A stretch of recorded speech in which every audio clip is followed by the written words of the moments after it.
नमस्कार, 10 की डिस्कवरी में आपका स्वागत है। मैं हूं आपके साथ शीतल राजपूत। आज हम ताजमहल पर अब तक का सबसे बड़ा सर्वे और सबसे गहरा इन्वेस्टिगेशन करने वाले हैं। ताजमहल पर आज की डिस्कवरी देखकर आप अच्छी तरह समझ जाएंगे कि असल में ताजमहल कैसे बना, कहां बना और ताजमहल पर दावा करने वालों में से कौन सही है और कौन गलत है। आज इस इन्वेस्टिगेशन में एक्सपर्ट्स की राय से लेकर ग्राउंड रिपोर्ट तक कंप्लीट डिस्कवरी करेंगे। देखिए ताजमहल पर सबसे बड़ा सर्वे, 4 हवेलियों की डिस्कवरी।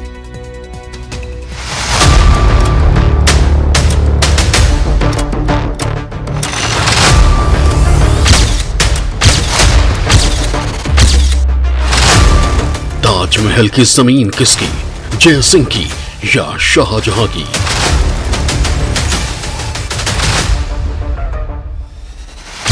जमीन थी वो उसकी जो वहाँ पर हमारे पास भी जो दस्तावेज है, ये पैलेस था और शाहजहां ने इस पे कब्जा किया। कब्जा किया या कीमत चुकाई, ताजमहल की क्या है सच्चाई? दफनाया गया यहाँ आगरा में लाकर जमीन जिस जगह दफनाया उसका नाम था मान सिंह का महल। क्या 4 हवेलियों में खरीदा ताज, खुलेगा शाहजहां के सौदे का राज? शाहजहां ने उनसे ये ज़मीन मांगी और उसके बदले में उनको कुछ दूसरी हवेलियां देने का उन्होंने प्रस्ताव रखा। ताजमहल पर सबसे बड़ा सर्वे, 4 हवेलियों की डिस्कवरी।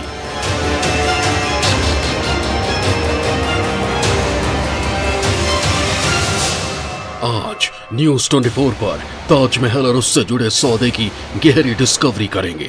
लेकिन उससे पहले देखिए ताजमहल के उन बंद पड़े कमरों की लेटेस्ट तस्वीरें जिन्हें खोलने की मांग को लेकर मामला हाई कोर्ट तक पहुंच गया।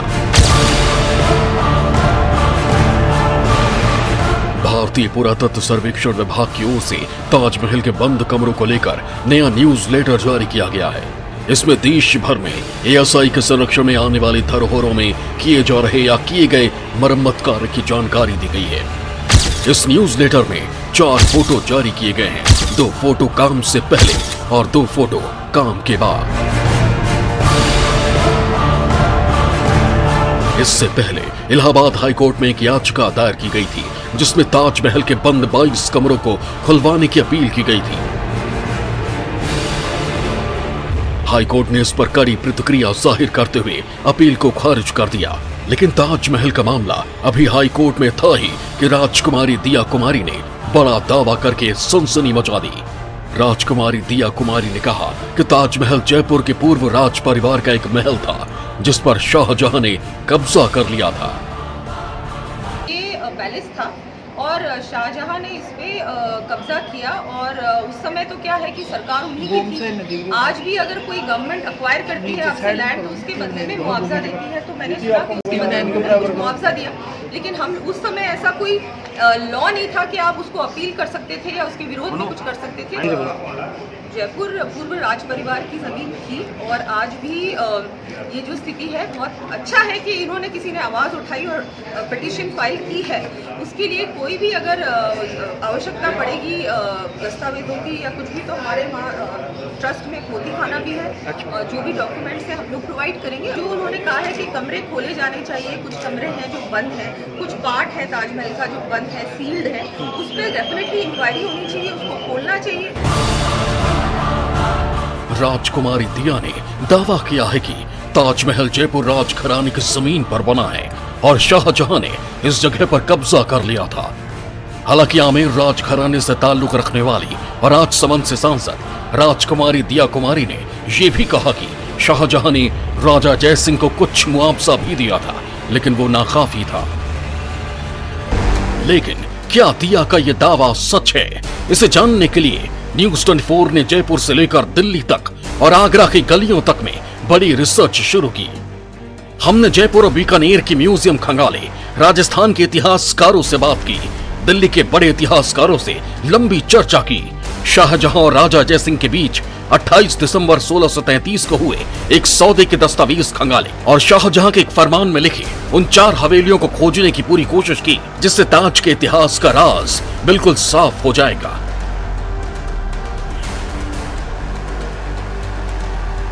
क्योंकि यह विवाद आमेर के राजघराने से ताल्लुक रखने वाली राजकुमारी दिया के दावे से उठा है, इसलिए हमने अपनी रिसर्च राजस्थान से ही शुरू की। जयपुर के इतिहासकार डॉक्टर आनंद शर्मा ने ताजमहल पर कई रिसर्च पेपर लिखे हैं, इसलिए हम अपने सवालों के साथ सबसे पहले उन्हीं के पास पहुंचे। उसके साथ क्या क्या हुआ था, कहाँ कहाँ शर्तें लुटाई गई थी, कहाँ कहाँ मोहर लुटाई गई थी, उसका पूरा डिटेल उसके अंदर शाहजहांनामा में है। लेकिन ताजमहल के निर्माण का उल्लेख उसमें भी नहीं है। उसमें इसका नाम है मान सिंह का महल। ताजमहल का जो इस वक्त जिस जगह, हाँ, जिस जगह दफनाया गया, जहाँ आगरा में लाकर जिस जगह दफनाया, उसका नाम था मान सिंह का महल। पंक्ति पर इसका नाम मान सिंह का महल, क्योंकि उसमें पहले राजा मान सिंह का निवास था अकबर के काल में, और बाद में उसके पोता मिर्जा रजा जय सिंह उसमें रहता था। जयपुर के इतिहासकार डॉक्टर आनंद शर्मा ने दावा किया कि आगरा के जिस महल में राजा मान सिंह रहते थे, उसे शाहजहां ने मुमताज की कब्र बनाने के लिए लिया था। डॉक्टर आनंद शर्मा ने यह भी दावा किया कि मुमताज को आगरा में पहली बार ताजमहल में नहीं बल्कि मान सिंह के महल के बाग में दफनाया गया था। दिया कुमारी जो कह रही है कि उनकी जमीन को कब्जाया गया, आप बता रहे हैं कि उसके बदले 4, जहाँ पर उनके मान सिंह महल को लेने के लिए 4 हवेलियां दी गई। हवेलियां दे के जमीन खरीदी गई या कब्जाया गया, इसे क्या कहा गया? ये इस्लाम में कहा गया है कि कब्रिस्तान के लिए जमीन, छीनी हुई जमीन नहीं होनी चाहिए, खुद की खरीदी हुई जमीन होनी चाहिए। तो इसलिए उसने उस महल, ताजमहल के बदले में 4 हवेलियां उसको दी। डॉक्टर आनंद शर्मा ने ताजमहल राजा मान सिंह का महल नाम से एक रिसर्च पेपर भी लिखा है। उन्होंने ताजमहल के बारे में कई हैरान कर देने वाली बातें की, जैसे उन्होंने दावा किया कि जिस वक्त ताजमहल बनने की तारीख बताई जाती है, उस वक्त शाहजहां युद्ध में व्यस्त थे और आगरा में भयानक अकाल पड़ा था। ऐसे वक्त में ताजमहल जैसी दिव्य और भव्य इमारत कैसे बनवाई जा सकती थी? सवाल बड़ा था, इसलिए हमने अपनी डिस्कवरी को आगे बढ़ाया और हम पहुंचे दिल्ली के जाने माने इतिहासकार और बीकानेर आर्काइव में काम कर चुके डॉक्टर फिरदौस अनवर के पास। ये ज़मीन मिर्ज़ा की थी और उसको शाहजहां ने मुआवजा देकर, दूसरी हवेलियां उनकी देकर ख़रीदा, क्योंकि इस्लाम के हिसाब से ये माना जाता है कि अपने मुर्दे को किसी की ज़मीन में दफन करना नाजायज़ है। उसको आप ख़रीदिए, उसका मुआवजा दीजिए, तब उसको दफन कीजिए। वही शाहजहां ने किया। तो इसके लिखित प्रमाण मौजूद हैं और पूरा कंस्ट्रक्शन इसका फाउंडेशन से लेकर और कंप्लीशन तक उसकी कवरेज हम जिन 3 ग्रंथों के नाम बता रहे हैं उसमें सबसे ज़्यादा डिटेल्स हमें जो मिलती है फाउंडेशन से लेकर कंप्लीशन तक की, वो अब्दुल हमीद लाहौरी के वॉल्यूम 1 पार्ट 1 में मिलती है और वॉल्यूम 2 में मिलती है। और चहार चमन में चंद्रभान ने इसको पार्ट 2 में इन सारी स्ट्रक्चर्स की चर्चा की है। डॉक्टर फिरदौस अनवर से हमने ताजमहल की हवेली कनेक्शन के बारे में सवाल पूछा। उन्होंने बताया कि बीकानेर आर्काइव में आज भी वो शाही फरमान दस्तावेज के तौर पर रखा है, जिस पर शाहजहां और मिर्जा जय सिंह के दस्तखत हैं। सांसद दिया कुमारी ने उन्होंने कहा कि जमीन उनकी है, शाहजहां ने कब्जा कर ली थी उस समय। मेरे ख्याल से उन्होंने जो ऐतिहासिक ग्रंथ हैं उनकी चर्चा नहीं की होगी, या उसको चूँकि फ़ारसी में है इसलिए उनको पढ़ने में आपत्ति रही होगी, या किसी से पढ़वा के देख लेती तो पता चल जाता कि सच्चाई क्या है। नहीं, उनका ये भी कहना है कि मेरे पास अगर कोर्ट कहे या मेरे से कागज मांगे जाएंगे, मैं उस जमीन के कागजात उस जमाने की 7वीं सदी के वो भी दिखा सकती हूँ। तो हम तो ये खुद कह रहे हैं कि ज़मीन राजा की थी, ये तो लिखत मौजूद है, लेकिन उसके मुआवजे में शाहजहां ने उनको हवेलियां दी, ये लिखत मौजूद है। इसका मतलब कब्जाई गई ज़मीन नहीं थी, बल्कि मुआवजा देकर ली गई ज़मीन थी। जयपुर के इतिहासकार डॉक्टर आनंद और दिल्ली के इतिहासकार डॉक्टर फिरदौस अनवर के दावे अलग अलग थे। डॉक्टर आनंद का दावा था कि मुमताज को जय सिंह के महल के बगीचे में दफनाया गया था, और डॉक्टर फिरदौस अनवर का दावा था कि ताजमहल के लिए शाहजहां ने मिर्जा राजा जय सिंह से जगह खरीदी थी और वहां भव्य ताजमहल बनाया। इस बीच मुमताज को 3 जगह दफनाया गया। अर्जुमंद बानो यानी मुमताज़ महल जिसे हम आमतौर पर मानते हैं, वो मरी तो थी जून 1631 में और बुरहानपुर में मरी थी। तो वहाँ पर एक तालाब के बीच में उनको दफन कर दिया ताकि लाश खराब ना हो। फिर दिसंबर 1631 में उनकी लाश को आगरे लाया गया, और उस वक्त तक क्योंकि ताजमहल की इमारत तैयार नहीं थी, इसलिए जो ताजमहल का बाग है उसमें उनको लाकर दोबारा दफन कर दिया गया। तो वहाँ दफन हुई पहले बुरहानपुर में, फिर यहाँ दफन हुई, और जब ताजमहल कंप्लीट हो गया 1643 में, तब उनको जो लोएस्ट इसका तहखाना है जिसको हम क्रिप्ट कहते हैं, वहाँ ले जाकर उनको दफन किया गया। हमने डॉक्टर फिरदौस अनवर से ताजमहल के उन सीक्रेट कमरों के बारे में भी पूछा जो ना जाने कब से बंद हैं और जिन्हें खुलवाने की मांग हिंदू पक्ष की तरफ से होती है। रिकॉर्ड के हिसाब से 19 हैं। हाँ, तो उसमें देखिए जो अपनी सबसे ऊपर वाली कब्रें हैं, नकली कब्रें हैं, जो उसके नीचे पहला तहखाना है जिसमें दूसरी नकली कब्रें बनी हुई हैं, और उसी के चारों तरफ ये 19 हॉल्स हैं। 19 हॉल्स हैं, और उनमें मार्बल वर्क नहीं है बल्कि स्टको है, प्लास्टर है ब्रिक वर्क पर, जो शाहजहां के ज़माने में इतना चमकदार सफ़ेद किया जाता था कि वो देखने से आदमी अंदाज़ा नहीं लगा सकता कि वाइट मार्बल है या प्लास्टर है, इतना खूबसूरत प्लास्टर होता था। वो सब वहाँ है, और वो जो तहखाना है उसको आज भी अगर हम ताजमहल के पीछे की तरफ, जमुना की तरफ जाकर देखें तो वो उस तरफ से उनको देखा जा सकता है अंदर के हॉल्स को। लेकिन उन हॉल्स के अंदर क्या है, ये न तो किसी उस ज़माने के किसी इतिहासकार ने लिखा है, और ना हमारे पास कोई ऐसा एविडेंस है कि वो कभी खुला था हिस्सा। 1666 में और शाहजहां के वहाँ दफन हो जाने के बाद वो पूरी तरह से उस दरवाजे को सील कर दिया गया, ब्रिक वर्क करके उसको पूरी तरह बंद कर दिया गया। देश के बड़े इतिहासकारों से बात करके अब तक ये साफ हो गया था कि जहां पर ताजमहल है वहां पहले राजा जयसिंह का महल था, जिसे शाहजहां ने 4 हवेलियों के बदले जयसिंह से खरीदा था, और इस सौदे में मिर्जा राजा जयसिंह की पूरी सहमति थी। यानी ये सौदा किसी तरह के जोर जबरदस्ती से नहीं हुआ था। इसलिए राजकुमारी दिया का दावा सही नहीं है कि शाहजहां ने जयसिंह के महल पर कब्जा किया था, लेकिन ताजमहल के हवेली कनेक्शन की डिस्कवरी अभी बाकी थी।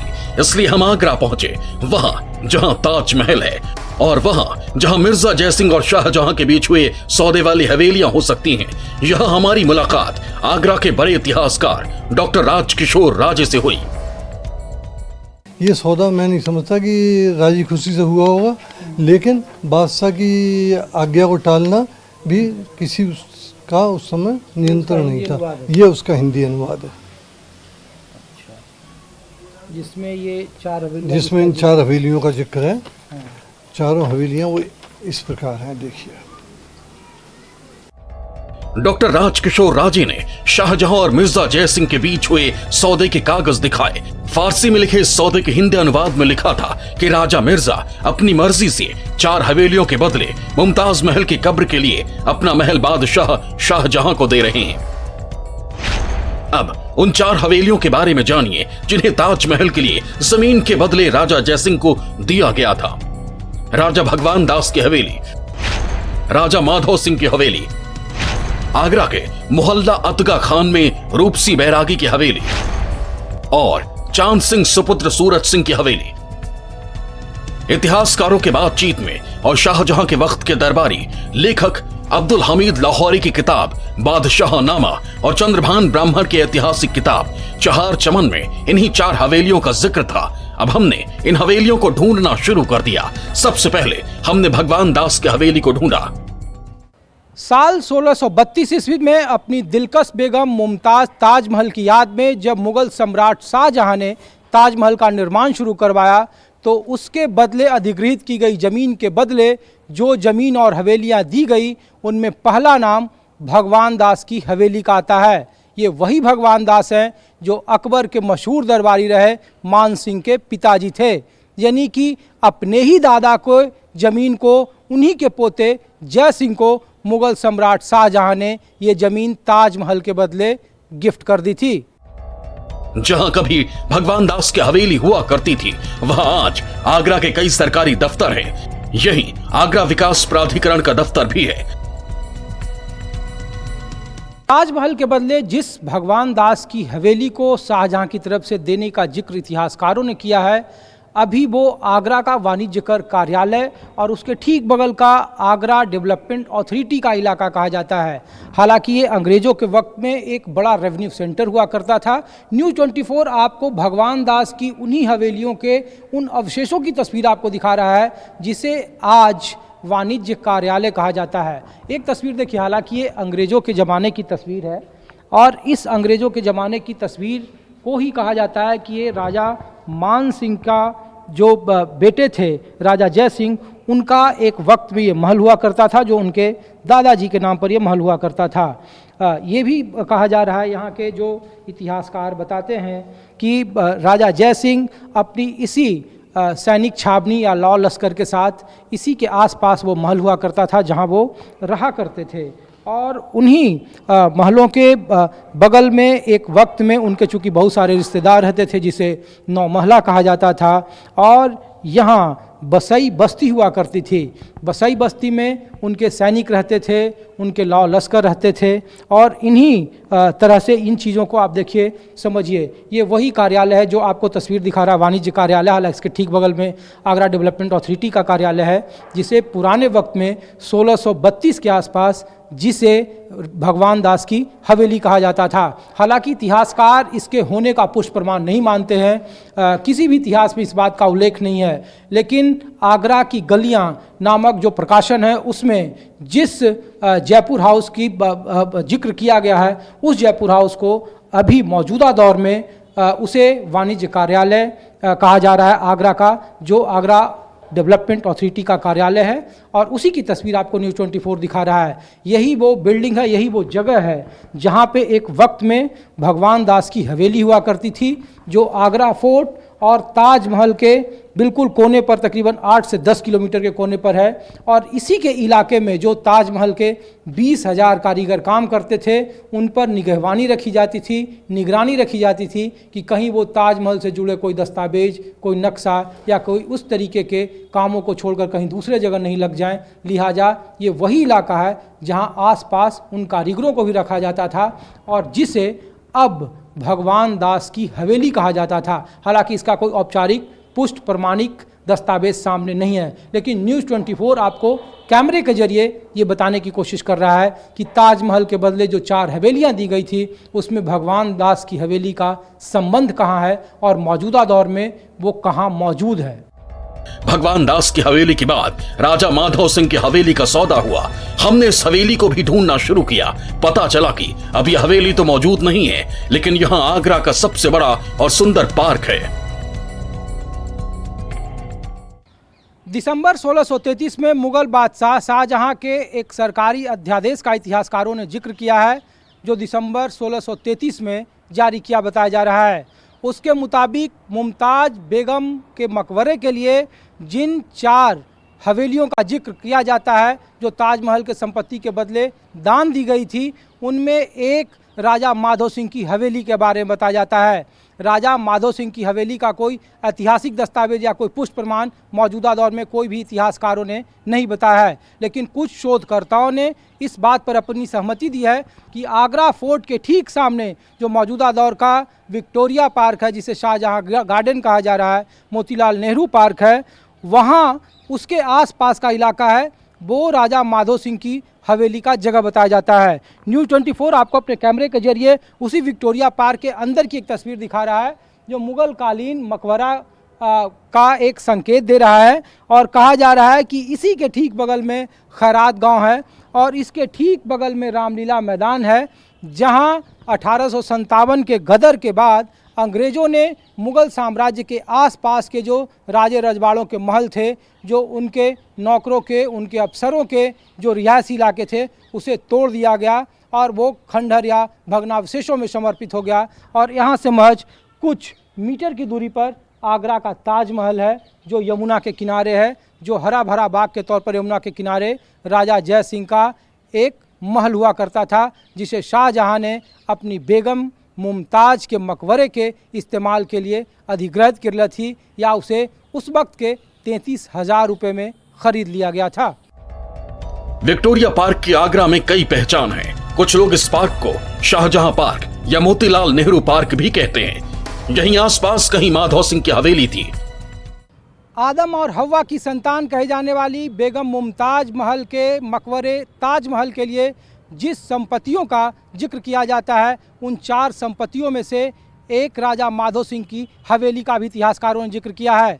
राजा माधो सिंह की हवेली मौजूदा दौर में कहाँ है, इसका कोई औपचारिक पुष्ट प्रमाण इतिहासकार अपने दस्तावेज में नहीं देते हैं। लेकिन जो शोधकर्ता हैं, जो आगरा के इतिहासकार हैं और जो ताजमहल पर रिसर्च कर रहे हैं, उनके मुताबिक ये कहा जा रहा है कि राजा माधो सिंह की उस वक्त की हवेली आज का मौजूदा आगरा किले के ठीक सामने जो विक्टोरिया गार्डन है, जिसे शाहजहां गार्डन या फिर मोतीलाल गार्डन के नाम से जाना जाता है, उसी के आसपास मौजूद रहा था। क्योंकि इतिहासकार ने अपने किताबों में जो आगरा की गलियां हैं उसके दस्तावेजों का जिक्र करते हुए कहा कि आगरा किले के ठीक सामने रामलीला मैदान हुआ करता था। उसके आसपास जो मुग़ल बादशाह से जुड़े राजा रजवाड़े थे, उनके महल हुआ करते थे और उन्हीं महलों को 1857 के गदर में अंग्रेज़ों ने ध्वस्त कर दिया, जिसकी वजह से मौजूदा दौर में उनका कोई ऐतिहासिक प्रमाण खोजना काफ़ी मुश्किल है। लेकिन न्यूज़ 24 आपको उसी विक्टोरिया पार्क की तस्वीर दिखा रहा है, मोतीलाल नेहरू पार्क जिसे कहा जाता है, जिसे उस वक्त के राजा माधो सिंह की हवेली कहा जाता है और जिसका जिक्र 1633 के शाहजहां के सरकारी आदेश में जिसका जिक्र होता है, जिसमें राजा जय सिंह को ताजमहल के दी गई बदले ज़मीन के बदले जो 4 महलों की सौगात दी जाती है, उसमें राजा माधो सिंह की हवेली का भी जिक्र आता है। और उसी राजा माधो सिंह की हवेली या फिर मौजूदा विक्टोरिया पार्क की तस्वीर आपको न्यूज़ 24 अपने कैमरे के जरिए दिखा रहा है और ये बताने की कोशिश कर रहा है कि आखिर ताजमहल से जुड़े उन 4 हवेलियों का मौजूदा दौर में ऐतिहासिक प्रमाण क्या है या उसके दस्तावेज कहाँ कहाँ मौजूद हैं।